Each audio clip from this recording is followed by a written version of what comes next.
लोग हैरान हो गए होंगे। अच्छा लग रहा है। नमस्कार। हाँ, नमस्कार, स्वागत है आपका फेडरल देश में। मैं हूं नीलू व्यास। रॉबर्ट वाड्रा की बात करते हैं, जो कि कांग्रेस नेता प्रियंका गांधी के पति हैं और एक बार फिर से वो खबरों में हैं। और इस बार प्रवर्तन निदेशालय यानी कि ईडी की पूछताछ के चलते अब एक ऐसा मामला है जहां पर गुरुग्राम में जमीन खरीदने और मनी लॉन्ड्रिंग से जुड़ा हुआ है और उनके ऊपर चार्जशीट फाइल हुई है।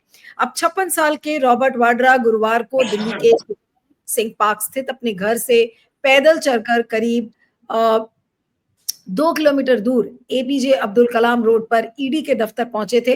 तो आज उसी पर ही हम खबर करने वाले हैं कि ईडी की जो ये पूछताछ एक बार फिर से रॉबर्ट वाड्रा से हो रही है, आखिर इसका कारण क्या है। अब ये पूरा मामला 2008 का था। उस समय हरियाणा में कांग्रेस की सरकार थी, भूपेंद्र सिंह हुड्डा मुख्यमंत्री थे। फरवरी 2008 में वाड्रा की company Skylight hospitality private limited ने गुरुग्राम के शिकोपुर गांव में, जो सेक्टर 83 में है, 3.5 एकड़ जमीन ओंकारेश्वर प्रॉपर्टी से 7.5 करोड़ रुपए में खरीदी थी। अब आरोप यह है कि इस जमीन का म्यूटेशन यानी कि नामांतरण बहुत तेजी से सिर्फ कुछ घंटों में करवा दिया गया। मार्च 2008 में हरियाणा सरकार ने जमीन पर कमर्शियल कॉलोनी बनाने का लाइसेंस जारी किया और इसके बाद जून 2008 में वाड्रा की कंपनी ने यह जमीन 58 करोड़ रुपए में डीएलएफ को बेच दी। अब जो शिकायतकर्ता हैं, जिनका नाम है सुरेंद्र शर्मा, उनका आरोप है कि वाड्रा की कंपनी ने इस सौदे में लगभग 50 करोड़ रुपए का मुनाफा कमाया। 2014 में हरियाणा में बीजेपी की सरकार बनी और मनोहर लाल खट्टर मुख्यमंत्री बने। सितंबर 2018 में गुरुग्राम के खेड़की दौला थाने में वाड्रा, हुड्डा, डीएलएफ और ओंकारेश्वर प्रॉपर्टीज के खिलाफ एफआईआर दर्ज की गई। धोखाधड़ी, आपराधिक साजिश और भ्रष्टाचार के आरोप लगाए गए। अब इसमें बहुत सारी धाराएं भी लगाई गई हैं, धोखाधड़ी वाली, आपराधिक साजिश, जालसाजी, नकली दस्तावेज। और 2015 में बीजेपी सरकार ने इस तरह के संदिग्ध सौदों की जांच के लिए जस्टिस एस.एन. ढींगरा आयोग बनाया था। आयोग ने गुरुग्राम के 4 गांवों यानी कि जो 4 गांव थे, शिकोपुर, सीही, खेड़की, दौला और सिकंदरपुर, बड़ा उसमें जमीन आवंटन की जांच की। हालांकि रिपोर्ट को सार्वजनिक नहीं किया गया क्योंकि हुड्डा ने अदालत में इसे चुनौती दी थी। अब आईएएस अशोक खेमका 2012 में आईएएस अधिकारी जो थे, उन्होंने वाड्रा और डीएलएफ के बीच हुई जमीन डील का म्यूटेशन रद्द कर दिया था। उन्होंने कहा था कि यह सौदा फर्जी है और वाड्रा ने नकली दस्तावेजों का सहारा लिया। खेमका का तबादला कर दिया गया था, जिससे ये मामला और चर्चा में आ गया। अब सवाल क्या खड़े होते हैं? सवाल ये खड़े होते हैं कि ये जो चार्जशीट फाइल की गई है, ये केवल एक दिखावा है, इंटिमिडेटरी टैक्टिक्स है, या फिर वाकई में वाड्रा के लिए एक मुसीबत बन सकती है ये चार्जशीट। आज इसी पर हम चर्चा करेंगे। हमारे साथ जगदीप सिंह सिंधु है, वरिष्ठ पत्रकार, पॉलिटिकल कमेंटेटर, हरियाणा, पंजाब और तमाम जगह की पॉलिटिक्स को बहुत क्लोजली फॉलो करते हैं। जगदीप जी, आपका स्वागत है। हमारे साथ मनीष कुमार है, फेडरल देश के सीनियर जर्नलिस्ट। मनीष, आपका भी स्वागत है। जगदीप से शुरू करती हूँ। जगदीप जी, ये जो वाड्रा की चार्जशीट है, इसमें क्या दम है, या केवल एक दिखावा है, दिखावा मात्र, डराने के लिए, धमकाने के लिए और कुछ एक नैरेटिव बनाने के लिए ये सारा कुछ किया जा रहा है? देखिए, ये इसकी टाइमिंग देखिए। अभी अब जब एक बड़ा मामला देश में उठ रहा है और वो मामला बिहार को लेके है, बिहार में जिस प्रकार से जो मतदाता सूचियां हैं उनका गहन पुनरीक्षण किया जा रहा है, उस पे जो विवाद है, उस विवाद के समानांतर इसको अब तैयार किया गया है, क्योंकि वो जो विवाद है वो पूरे देश में फैलता जा रहा है। और वो धारणा, जो चुनाव आयोग के कार्यशैली की धारणा है, वो सारे देश में भारतीय जनता पार्टी के लिए एक मुसीबत बन रही है। आज समानांतर तौर पे इस तरह का जो एक ये चार्जशीट का मामला सामने आया। अब आप देखिए कि ये जो सारा मामला है, इसमें SN. Dhingra, justice SN. Dhingra जो कमीशन है उसकी रिपोर्ट बनी, उसको फिर चैलेंज किया गया हाई कोर्ट में। उस टाइम रिपोर्ट को रोक दिया गया। उसके बाद 2024 में फिर उस रिपोर्ट पे एक फैसला आता है कि आगे की जो छानबीन है, पड़ताल है, वो जारी रह सकती है। अभी छानबीन पड़ताल जारी रही और उसके समानांतर ही ये जो सारा मामला है, इसमें सीबीआई इन्वॉल्व हो गई और सीबीआई इस केस की छानबीन करने के बाद उन्होंने ईडी को दिया, ईडी से वो सीबीआई की जो एक छानबीन के बाद जो एफआईआर बनी है उसी के संदर्भ में इसको आगे सीबीआई ईडी को दिया गया और ईडी अपनी कार्रवाई कर रही है। तो आप देख रहे हैं कि जो वर्तमान सत्ता है, जो सरकार है, उसकी जो कार्यशैली है वो हमेशा से पिछले 1 दशक से हम देख रहे हैं कि किस वक्त में कैसी कैसी चीजें उठाई जाती हैं और ये उसी संदर्भ में एक तरह से देखा जा सकता है। दूसरी बात ये है कि इस सारे केस में अगर कोई भी ऐसी जो अवैधता है या उल्लंघन है, तो ऑलमोस्ट आप ये देखिए कि कितने साल, 11 साल होने को आ रहे हैं, 10 साल, और उसमें कोई इतनी एजेंसीज हैं, सरकार के पास इतनी ताकत है और इतने लोग हैं, तो इस मामले को क्यों नहीं जल्दी से निपटा लिया गया? क्यों नहीं इसकी पड़ताल एक समयबद्ध तरीके में कर ली गई? क्यों नहीं इसके जो सारे सबूत हैं उनको इकट्ठा करके इनको सामने कर लिया गया या इनको उस प्रकार से केस में इन्वॉल्व कर लिया गया? ये बार-बार पूछ पड़ताल हुई, जिस तरह से वाड्रा से पड़ताल की गई ईडी के द्वारा, बार-बार इतनी लंबी पड़ताल उस समय भी की गई। उसके अलावा अन्य लोगों से भी इसके लिए पूछा-ताछी की गई, जो पड़ताल की गई। तो बार-बार ईडी का प्रयोग जो हो रहा है, वो स्पष्ट है कि उसपे सवाल उठे थे और वो क्यों हो रहे हैं, कब हो रहा है, उसपे निरंतर सवाल उठते रहे। तो अगर ये इसमें जो भी कारण हैं, जो भी इसमें उल्लंघन है, जो भी अवैधता है, वो उसको सीधा-सीधा सा ईडी अपने तरीके से, और फिर मनी लॉन्ड्रिंग की बात आती है। ये एक, अगर मान लीजिए कोई क्रिमिनल डील है या क्रिमिनल कॉन्स्पिरेसी है, तो ये मामला मनी लॉन्ड्रिंग में इसमें क्या करेगा? इसमें तो सीधा-सीधा सा एक केस बनता है। उस केस को अदालत में चलाया जाना चाहिए और वहाँ वो सबूत रखे जाने चाहिए। अब वो ईडी अगर मनी लॉन्ड्रिंग के केस की पड़ताल करेगी, तो आप ये देखिए कि जो मनी लॉन्ड्रिंग के, ये तो चलो ठीक है, वाड्रा के साथ संबंधित एक केस है, लेकिन अन्य राज्यों में जो अलग-अलग राज्य हैं, वहाँ जिस तरह की जो इस तरह की डील्स हुई हैं, क्या ईडी सभी डील्स पे काम कर रही है? क्या ईडी ने मध्य प्रदेश में जो डील्स हुई हैं, भोपाल में जिनका पीछे जिक्र आया, उन पे काम किया है? क्या ऐसी डील्स जो महाराष्ट्र में हुई हैं, उन पे इस प्रकार से वो निरंतर काम कर रही है? तो ये सीधा-सीधा सा एक सवाल उठता है इनकी कार्यशैली पे, और मैं ये नहीं कहता कि हम किसी का पक्ष लेंगे।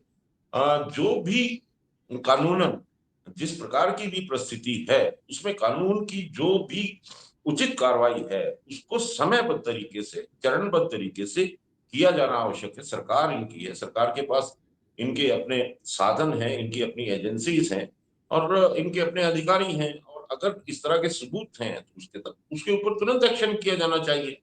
एक तरफ सरकार ये कहती है कि हम गुड गवर्नेंस का मॉडल पेश करना चाहते हैं, लेकिन 10 साल में गुड गवर्नेंस के तहत एक केस को सॉल्व नहीं कर पा रहे। ये सवाल उठते हैं। सवाल तो बहुत सारे हैं, लेकिन आपने एक पॉइंट बोला कि देखिए बिहार में इतना बड़ा इंपॉर्टेंट इशू एक उठा हुआ है और उस समय रॉबर्ट वाड्रा की चार्जशीट आ गई। मनीष, आपसे पूछूंगी कि ये किस संदर्भ में लाई गई है? क्या इसे हम डाइवर्जनरी टैक्टिक्स की तरह भी देख सकते हैं कि भाई आप ध्यान डाइवर्ट कर दीजिए, भटका दीजिए, और ये ध्यान भटकाऊ कार्यक्रम के तहत आज ये चार्जशीट फाइल कर दी गई? आपका क्या मानना है इस पर? देखिए नीलू जी, मुझे लगता है आपको याद होगा कि अप्रैल महीने में 2 बार रॉबर्ट वाड्रा को ईडी क्वेश्चनिंग के लिए बुला चुकी है। तब से लगातार बुला रही है। आपको ध्यान होगा कि अभी ऑपरेशन सिंदूर को लेकर और जो पहलगाम में जो कुछ हुआ, 21 तारीख से पार्लियामेंट का सेशन शुरू हो रहा। आपको पता है कि किस तरीके से तमाम मुद्दों को लेकर, चाहे हम विदेश नीति को लेकर जो हाल हम देख रहे हैं भारत का, चाहे हम बिहार में जिस तरीके से स्पेशल इंटेंसिव रिवीजन चल रहा है, वहां पे कई मुद्दे ऐसे हैं जिसको लेकर सरकार घिरी हुई है। सरकार को इस बात का एहसास था कि संसद का जो ये सत्र है, उसके लिए विपक्ष के पास ये तमाम मुद्दे हैं जिसको लेकर वो हमलावर नजर आएगी। आपको पता है शनिवार को इंडिया ब्लॉक और तमाम जो विपक्षी दल हैं, वो फ्लोर पे उनकी क्या रणनीति होगी उसको लेकर एक अहम बैठक भी होने वाली है। तो सरकार आखिरकार अपने बचाव के मुद्रा में जो कहा जा रहा है कि ये क्या अपना सकती थी, ये एक ऐसा मुद्दा है रॉबर्ट वाड्रा, क्योंकि आपको पता है कि गांधी परिवार को बैकफुट पे ढकेलना यानी पूरे विपक्ष के खेमे में एक मायूसी ला देना। तो कहीं ना कहीं रॉबर्ट, और आपको ये भी पता है कि मनी लॉन्ड्रिंग का जो एक्ट है ये एक नॉन बेलेबल ऑफेंस है। अब इसको, हालांकि ये अभी केवल चार्जशीट दाखिल की गई है, कानून के अदालत के चौखट पे इस पूरी सुनवाई होगी, लेकिन फिलहाल के लिए जब संसद का मानसून सत्र 21 तारीख से शुरू हो रहा, उसमें कहीं ना कहीं विपक्षी दलों को एक कटघरे में, और खासतौर से गांधी परिवार को, और कल नीलू जी सबसे महत्वपूर्ण आपका ध्यान दिलाना चाहूंगा उस बयान पे जो कि राहुल गांधी ने गुवाहाटी में दिया हेमंता को लेकर, कि अगर कांग्रेस की सरकार आती है तो हेमंता जेल में होंगे, मोदी अमित शाह भी नहीं रोक पाएंगे। तो मुझे लगता है कि इन तमाम बयानों के परिप्रेक्ष्य में आप देखिए कि अगले ही दिन जो है रॉबर्ट वाड्रा, और रॉबर्ट वाड्रा कौन है? वो प्रियंका गांधी जो कि सांसद हैं, उनके पति हैं। अगर आप समझिए कि ट्रेजरी ब्रांच अगर लोकसभा में खड़े होकर हंगामा करता है, अगर वो रॉबर्ट वाड्रा का मुद्दा उठाता है, तो वो कहीं ना कहीं प्रियंका गांधी को बैकफुट पे ढकेलने की कोशिश करेगा, राहुल गांधी को बैकफुट पे ढकेलने की कोशिश करेगा। तो इसलिए सरकार इस समय ये मुद्दा लेकर आई है, जो समझ में आ रहा है नीलू जी, कि इस समय चार्जशीट दाखिल किया गया है। हालांकि आपको ये भी ध्यान होगा कि 2023 में एक खबर आई थी कि जस्टिस ढींगरा की जो रिपोर्ट है उसमें कहीं ना कहीं ऐसा कुछ कोई भी बात पाया नहीं गया, लेकिन तब की खट्टर सरकार और उनके प्रवक्ता ने इस बात का खंडन किया था। ढींगरा रिपोर्ट में साफ तौर पे आ रहा था कि कोई अनियमितताएं नहीं पाई गई है, लेकिन क्योंकि काठ की हांडी एक ऐसी है जिसको बार बार चढ़ाया जाता है और बार बार उसका फल भी लिया जाता है, तो वही इसी दिशा में नजर आ रहा। 11 साल हो चुके हैं, हरियाणा में बीजेपी की सरकार है, लेकिन अभी तक वो किसी क्लॉज पे नहीं पहुंची। और दो और मामला नीलू जी, एक राजस्थान में जमीन को लेकर है, और आपको पता है कि संजय भंडारी वाला मामला है, जो दो अन्य मामले भी रॉबर्ट वाड्रा को लेकर ईडी इन्वेस्टिगेशन कर रही है। तो कहीं ना कहीं इसके जरिए घेराबंदी करने की कोशिश है, किस तरीके से गांधी परिवार को बैकफुट पर धकेला जाए। जगदीप, एक सवाल जस्टिस ढींगरा आयोग से भी जुड़ा हुआ है कि ये जो आयोग ने गुरुग्राम में जो 4 गांवों में जमीन आवंटन की जांच की थी, इस रिपोर्ट को सार्वजनिक किया ही नहीं गया क्योंकि हुड्डा ने इसको अदालत में चुनौती दे दी थी।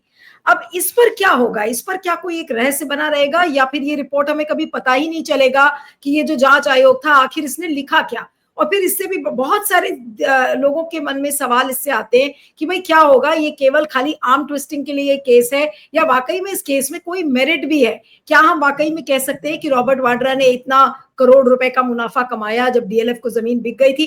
क्या इसमें दम क्या है? देखिए नीलू जी, जब ये ढींगरा कमीशन का गठन किया गया था, ये 2015 की बात है, और ये जस्टिस एस एन ढींगरा जो सिंगल व्यक्ति के नाम से ये कमीशन बनाया गया, और इस कमीशन की वैलिडिटी पे इसको चुनौती दी गई थी Haryana high court, Haryana Punjab high court में भूपेंद्र सिंह हुड्डा के द्वारा। और उस वक्त के जो जज थे उन्होंने इसकी जो कॉन्स्टिट्यूशनल वैलिडिटी है उस पर सवाल खड़े करते हुए इस की जांच को रोक दिया था। ये बाद में 2024 में जब डबल जस्टिस बेंच में ये मामला लगा, तब इसकी जांच को आगे बढ़ने के लिए दोबारा नोट मिला। रही बात ये कि ये जो सारी रिपोर्ट है, इस रिपोर्ट में जो ये बंद लिफाफे में रिपोर्ट रही, या जो रिपोर्ट उन्होंने वहां अदालत में पेश की गई, इस रिपोर्ट के कोई कंटेंट अभी तक सामने नहीं आए। लेकिन हाँ, अलग अलग तरीकों से, अलग अलग सोर्सेज से जो चीजें सामने आई हैं, उनमें ये, जैसे मनीष ने ठीक कहा कि ये एक बार बहुत चर्चा हुई थी कि इस रिपोर्ट में जिस प्रकार से जांच पड़ताल के बाद सामने आई हैं बातें, उसमें किसी भी प्रकार की बड़ी अनियमितताएं ऐसी नहीं पाई गई इस सारी डील में। और ये डील बेसिकली आप ये देखिए कि भूमि खरीदना या बेचना वो कोई अपराध नहीं। यहाँ अपराध जो लाभ का बनता है, अनावश्यक लाभ का जो अपराध बनता है, वो इसलिए बनता है कि वहां जो CLU है, चेंज ऑफ लैंड यूज, उसको तुरंत लागू किया गया, उसके बाद लाइसेंस दिया गया, और वो DLF को फिर आगे बेच दी गई। तो ये जो एक ट्रैक है, ये एक अपने आप में संदिग्धता पैदा करता है कि अवांछित और अनावश्यक लाभ देने के लिए इस प्रकार नियमों में परिवर्तन किया गया। असल मामला है ये, जिसके ऊपर ये सारा केस चल रहा है। और इसी मामले में उसमें जो और उनको अशोक खेमका ने तो ये कहा ही था ना कि ये जो पूरा जो म्यूटेशन का मामला था ये एक तरीके से फर्जी था और उन्होंने रद्द भी कर दिया था। उन्होंने ये भी कहा कि ये पूरा सौदा फर्जी है और वाड्रा ने नकली दस्तावेजों का सहारा लिया। तो ये जब असलियत है जो कि खेमका कहकर और फिर उनका तबादला हो गया।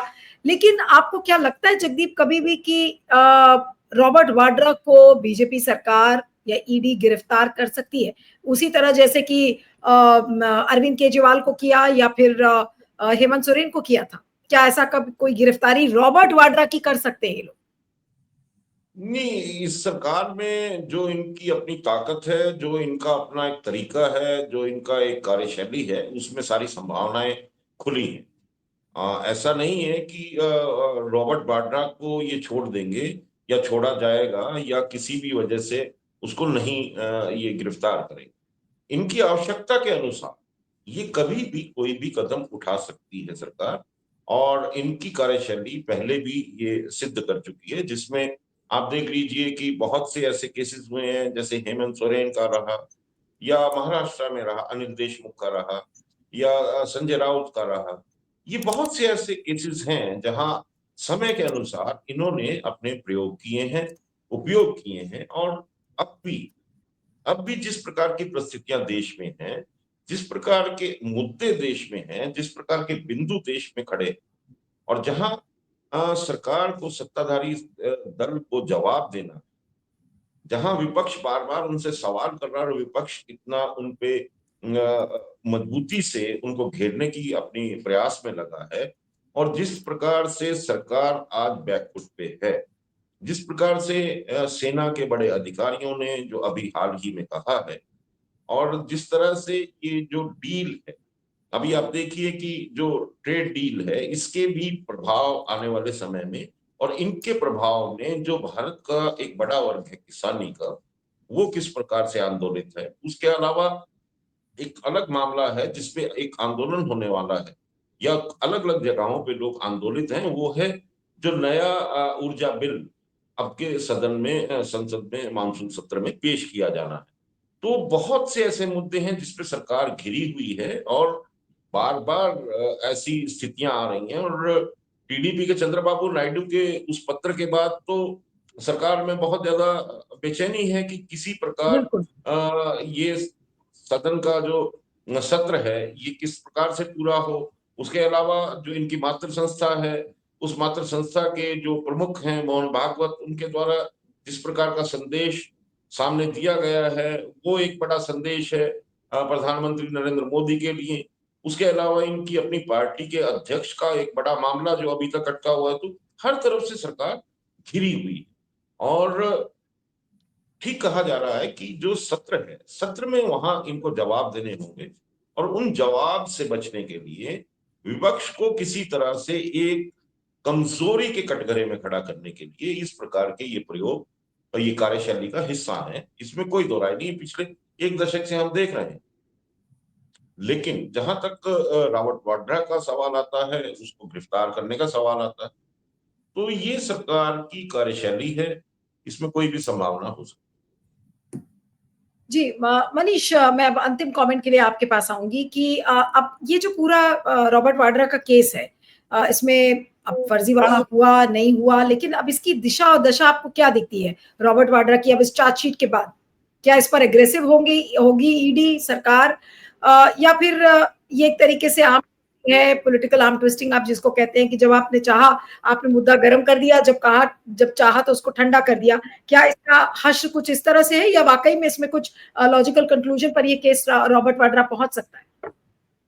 देखिए नीलू जी, मुझे लगता है कि क्योंकि इस समय संसद का जब सत्र शुरू हो रहा है, और सिंधु सर ने सही भी बात उठाया कि क्योंकि कहीं ना कहीं सरकार घिरी हुई है।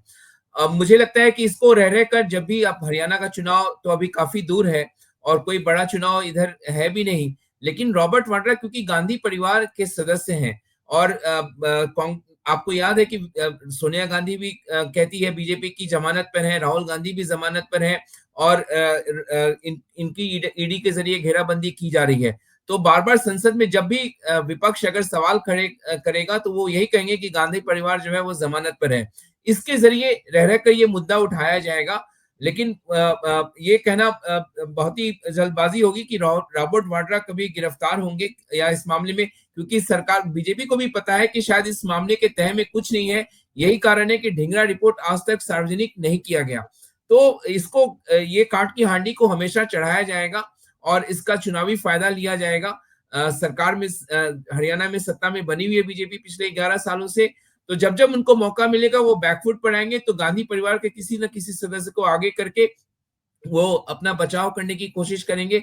इस समय सरकार घिरी है, तो इसलिए रॉबर्ट वाड्रा के मुद्दा को उठाया जा रहा। संजय भंडारी का भी मुद्दा लगातार उछाला जा रहा। तो जब जब ये अवसर आएगा उनको लगेगा कि वो बैकफुट पर जा रहे हैं तो इसको उठाएंगे, लेकिन किसी लॉजिकल कंक्लूजन तो कोई मामला पहुंचेगा नीलू जी, मुझे इस बात को लेकर डाउट लगता है। चलिए, तो फिलहाल ऐसा ही लग रहा है कि पॉलिटिकल आर्म ट्विस्टिंग के लिए ये पूरा केस इस्तेमाल किया जा रहा है। और आप दोनों ने सही बात कही कि सरकार इस समय बहुत बुरी तरह कई मामलों में घिरी हुई है, और इस वजह से ऐसा लगा कि ये पिटारे में से इस केस को निकाला गया और इसको अब बढ़ा चढ़ा कर दिखाया जा रहा है। लेकिन अब देखना ये होगा कि आगे क्या कुछ सरकार इस केस में कर सकती है, या फिर इस केस को उसी तरह से पिटारे में बंद कर दिया जाएगा जैसे बहुत सारे केसेस हैं, और समय समय पर आपने पिटारे से कुछ एक जादू निकाला और दिखाया और लोगों को बताया कि देखिए ये भी है हमारे पास। तो अब सबसे बड़ी बात ये है कि अब जो मॉनसून सेशन शुरू होगा 21 तारीख से उसकी शुरुआत है, और 19 तारीख को ये बताया जा रहा है कि इंडिया अलायंस की एक बैठक भी है। उस बैठक में बिहार का जो स्पेशल इंटेंसिव रिवीजन है उसके बारे में बातचीत होगी और बहुत सारे मुद्दों के बारे में बातचीत होगी। तो हो सकता है कि 19 के बाद और ज्यादा हमें क्लैरिटी मिले कि कैसे अब ये सारी चीजें आगे बढ़ेंगी। फिलहाल इस चर्चा को यहाँ पर खत्म करते हैं। आप दोनों का बहुत बहुत शुक्रिया। Jagdeep ji, Manish, thank you so much for joining. Thank you. Thank you.